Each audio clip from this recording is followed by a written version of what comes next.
No começo, Huggy Wuggy parece só mais um personagem estranho de videogame. Um boneco azul, grande demais, com um sorriso exagerado e olhos arregalados que parecem olhar direto para você. Nada muito diferente de outros mascotes de terror que surgiram nos últimos anos. Só que existe uma sensação difícil de explicar quando você fica alguns segundos a mais observando ele parado naquele saguão da fábrica. Uma sensação incômoda, quase como se você estivesse sendo observado por algo que finge não estar vivo. Ele não se mexe, não reage, não demonstra absolutamente nada além daquele sorriso permanente. E talvez seja exatamente isso que assusta tanto, porque brinquedos foram feitos para transmitir conforto, alegria, segurança. Huggy Wuggy transmite silêncio, um silêncio pesado que parece ocupar todo o espaço ao redor dele. Quanto mais você olha, mais começa a notar que algo não bate. Os braços são longos demais para um brinquedo comum, as mãos são grandes demais, a boca parece larga demais, como se tivesse sido forçada a sorrir além do limite. Não é um sorriso natural, é um sorriso preso, um sorriso que não muda nunca, não importa o que esteja acontecendo. E isso começa a incomodar porque, instintivamente, a gente reconhece expressões humanas. A gente sabe quando alguém está feliz, triste, com raiva ou com medo, mas com Huggy Wuggy não dá. O rosto dele não comunica emoção nenhuma. É só uma máscara fixa, congelada no tempo. E quando você começa a entender o que realmente era a Playtime Co., tudo fica ainda pior. Aquela fábrica não era apenas um lugar onde brinquedos eram produzidos. Era um lugar onde limites eram testados, onde a ideia de criar o brinquedo perfeito ultrapassou qualquer noção de ética. Eles não queriam apenas bonecos bonitos, queriam brinquedos vivos, brinquedos que nunca fossem descartados, que nunca envelhecessem, que estivessem sempre ali, sempre sorrindo, sempre prontos para agradar.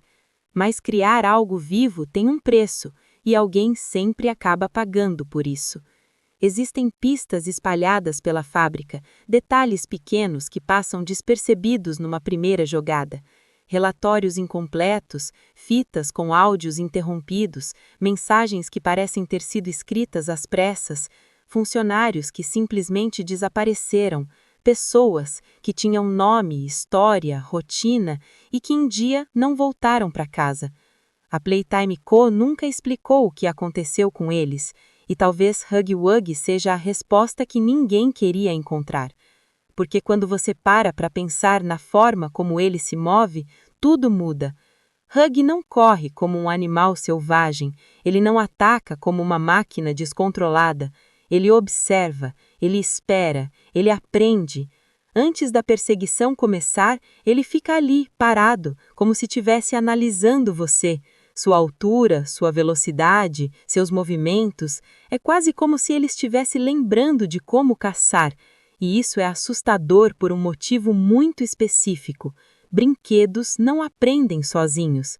Algo ali pensa, algo ali entende. Quando a perseguição finalmente acontece, o terror deixa de ser apenas visual e se torna físico. Huggy se espreme por dutos impossíveis, dobra o corpo de maneiras que não parecem naturais. Usa os braços longos como se fossem extensões de algo que já não respeita mais limites humanos. Dá a sensação de que aquele corpo não foi feito para ele, como se algo tivesse sido colocado ali à força, adaptado, esticado, moldado sem consentimento.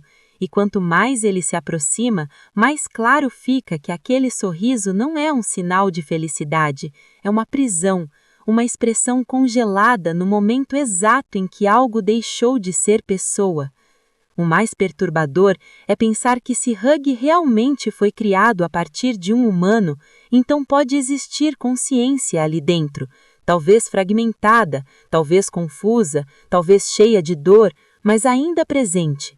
E isso muda completamente a forma como você vê o personagem, porque ele deixa de ser apenas um monstro que quer te matar e passa a ser algo muito mais trágico, um ser que foi transformado, usado, descartado e deixado para vagar dentro de uma fábrica abandonada, obedecendo a impulsos que talvez nem entenda mais.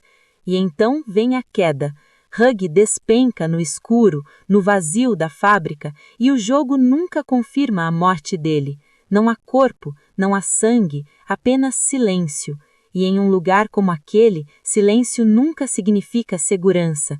Significa que algo ainda está lá, escondido, esperando.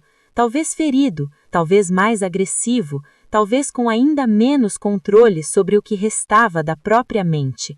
A queda não parece um fim, parece um desaparecimento, como tantos outros que aconteceram naquela empresa. O que torna Huggy Wuggy realmente assustador não são os dentes, nem o tamanho, nem o susto, é o que ele representa. Ele é o resultado final de uma ideia que deu errado, de uma empresa que decidiu que pessoas podiam ser usadas como matéria-prima, de uma obsessão por criar felicidade artificial que acabou produzindo sofrimento eterno. Huggy é a prova de que nem todo sorriso é sinal de alegria. Alguns são apenas a última coisa que resta quando tudo mais foi tirado. E talvez o mais cruel de tudo seja isso. Ele ainda sorri o tempo todo, como se estivesse preso naquele momento para sempre, incapaz de pedir ajuda, incapaz de mudar a própria expressão.